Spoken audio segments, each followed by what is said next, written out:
perlindungan. Maksudnya panas terik matahari yang Allah dekatkan dengan sejengkal kepala kita, kecuali dengan perlindungan Allah Subhanahu wa taala. Daripada Abu Hurairah radhiyallahu anhu, Rasulullah SAW bersabda, qala Rasulullah sallallahu alaihi wasallam, sab'atun yuzilluhumullah fi zillihi yawma la zilla illa zilluh, al-imamul adil wasyabun nasha'a fi ibadati rabbih wa rajulun qalbuhu mu'allakun fil masajid wa rajulani tahabba fillah ijtama'a alaihi wa tafarraqa alaihi wa rajulun qalbuhu talabathu imra'atun zatu mansabin wa jamalin wa qala inni akhafullah wa rajulun tasaddaqa akhfa hatta la ta'lama shimaluhu ma tunfiqu yaminuhu wa rajulun zakarahu Allahu khalian fafadat aynahu. Sahih Bukhari, hadis riwayat Imam Bukhari. Ada 7 golongan manusia yang akan mendapat naungan Allah Subhanahu wa taala pada hari yang tidak ada naungan kecuali naungannya. Yang pertama, pemimpin yang adil. Yang kedua, seorang pemuda yang menyibukkan dirinya dengan beribadah kepada Allah Subhanahu wa taala. Yang ketiga, seorang yang hatinya selalu terikat pada masjid. Yang keempat, 2 orang yang saling mencintai kerana Allah Subhanahu wa taala, berkumpul dan berpisah kerana Allah juga. Yang kelima, seorang lelaki yang diajak zina oleh wanita yang kaya dan cantik, tapi ia menolaknya sambil berkata, aku takut pada Allah. Yang keenam, seseorang yang bersedekah dengan menyembunyikannya sehingga tangan kirinya tidak mengetahui apa yang diinfakkan oleh tangan kanannya. Serta yang ketujuh, seorang yang berzikir kepada Allah dikala sendiri hingga meleleh air matanya, basah kerana menangis. Jadi dalam 7 ni ya, saya nak urai 2 saja. Mungkin yang ada dekatnya dengan kita. Okey, yang pertama, seorang yang hatinya selalu terikat pada masjid. Yang ni saya harap kita termasuk golongan ni kan. Kita berulang ke rumah Allah kan, surau, solat 5 waktu. Kita rasa cinta pada masjid. Mudah-mudahan istiqamah berjemaah di masjid kan. Kalau pergi mana-mana pun, musafir pun, kita nak singgah ke mana? Masjid. Itu tempat pertama kan. Masuk waktu solat, singgah di masjid kan. Pergi mana-mana, hati sentiasa terikat dengan masjid. Jadi kalau dah rasa cinta dengan masjid tu kan, rasa dah haraplah, kita harap kita di pada mahsyar nanti ketika manusia semua berada dalam kepanasan kan, siksa, kita berada salah seorang kita adalah di antara manusia yang berada di bawah naungan Allah Subhanahu wa taala. Yang keduanya, 2 orang yang saling mencintai kerana Allah, berkumpul dan berpisah kerana Allah juga. Yang ni pun kita boleh praktikkan di masjid.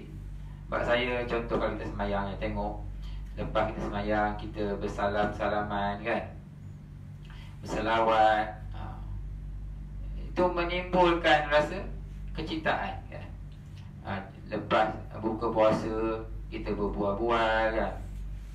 Kalau macam siap malam Jumaat baca Yasin, kemudian ada makan kan, berbual, tahaban fillah, maksudnya kita saling cinta menyintai kerana Allah SWT. Kita dulu tak kenal kan. Saya masuk sini tak kenal tuan-tuan tak kenal kan. Tapi bila kita sama-sama ke rumah Allah ni, kita menjadi kenal, menjadi seperti saudara sendiri kan. Saya nak balik kampung, rasa sayang balik tanya. Dah rasa cinta pada tuan-tuan semua, rasa sayang kan. Kita dah kenal dah lama kan, dah setahun lebih kan. Selalu surau, bergotong royong kan. Macam masjid-masjid surau buat makan ni, sebenarnya bukan Bukan makan tu kita nak macam tak. Tapi yang kita nak hubungan, mahabbah, ya? Nak ikat hati-hati jemaah tu. Itu yang kita nak. Bukan makanan tu. Makanan ke rumah kita ada kan. Rumah kita sedap lagi makanan. Tapi kita nak ikat hubungan mahabbah, ya? Supaya kita termasuk golongan ni. Rajulan tahabban, kita berjumpa kerana Allah, kita berpisah kerana Allah juga kan. Jadi orang yang macam ni pun sama, berada di bawah naungan Allah Subhanahu Wa Taala kan. Di hari kita tahu pada mahsyar tu nanti, dengan tak ada pakaian, tak ada apa-apa, tak ada pokok pada mahsyar ni, padang yang luas, tak ada teluhan apa, matahari didekatkan. Menunggu di padang mahsyar itu adalah satu siksaan. Sehingga kan ada orang kafir, ya, dia menyeru kepada Allah, ya Allah, cepatkanlah kami ni dihisap, cepatkan, kami dah tak tahan dengan siksaan di padang mahsyar. Menunggu dan keadaan panas, berempit-empit, tak tahan. Cepatlah, kami masuk neraka pun tak apa. Sampai dia cakap macam tu, sebab tak tahan dengan siksaan di padang mahsyar. Dia kata, masuk neraka pun tak apa lah, jangan yang duduk sini. Dia tak tahu neraka tu lagi, tak tahu kan. Dia kata sampai terkeluar perkataan macam tu. Ini disebutkan dalam hadis Nabi. Sebutkan hadis Nabi, masuk neraka pun tak apalah, jangan duduk sini. Sedangkan di neraka tu lagi teruk azabnya kan, lagi teruk.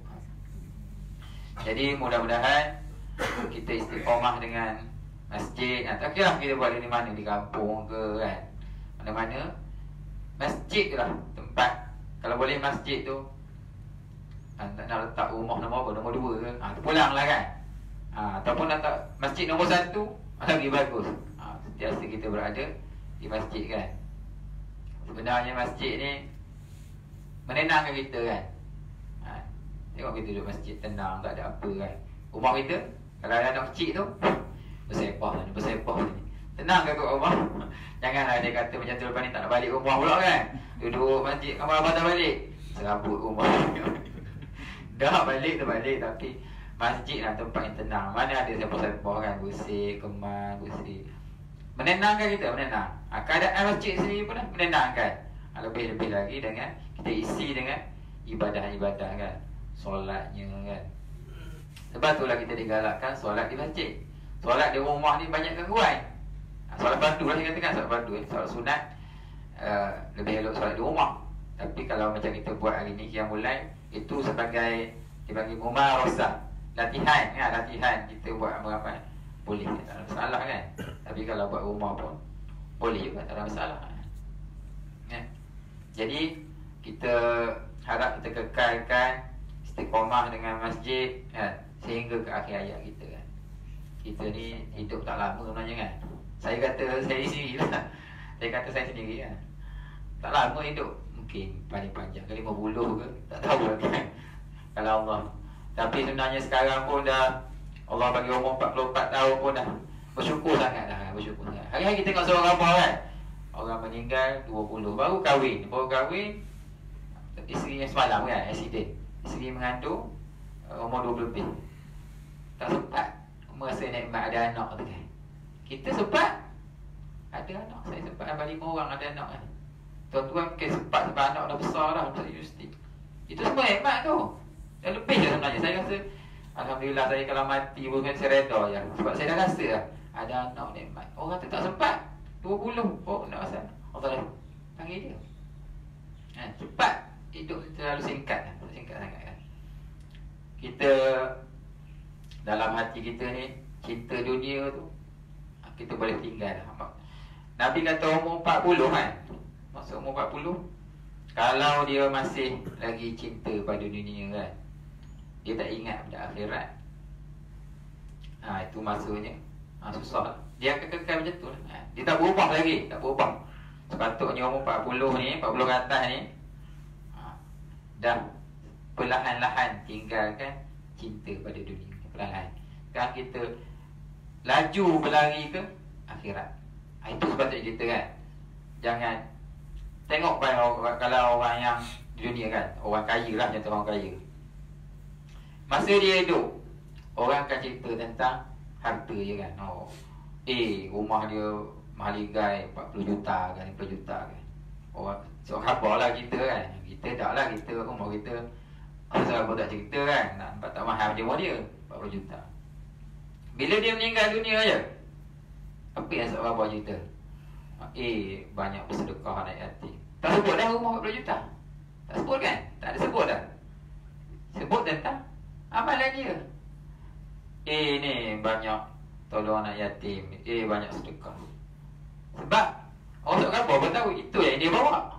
Itu sedekah dia tu yang bawa. Bukan bawa rumah dia tak. Rumah dia tinggal. Pulang pada anak dia pun.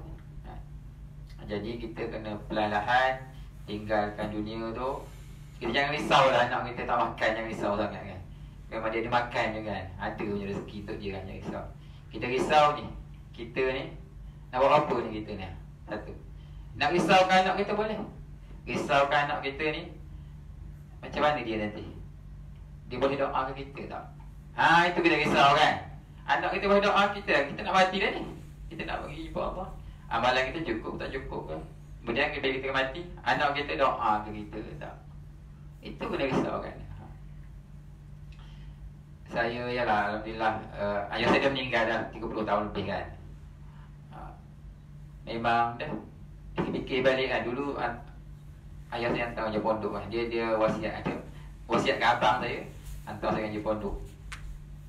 Lama-lama sekarang dah umur 40 baru saya fikir bertuahnya aku kan. Allah, ayah aku suruh hantar je pondok. Itu jasa dia lah. Dia banyak doa ke dia.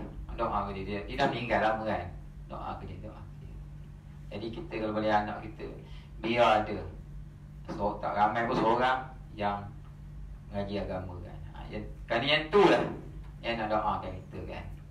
Yang tak mengaji agama pun tak apa, tapi ilmu agama tu ada, kesedaran agama tu ada kan. Sebab yang tu lah yang akan doakan kita kan.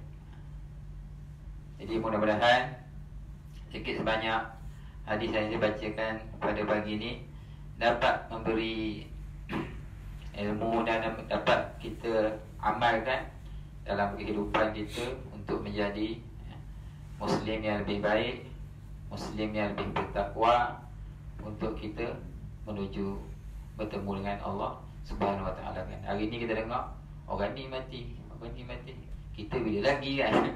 Mungkin esok lusa kita kan. Tak lama dah, masih tak lama dah. Jadi yang saya minta maaf kalau ada salah dan silap. Yang mana baik itu datang dari Allah Subhanahu Wa Taala, yang kurang itu dari kelemahan diri saya sendiri.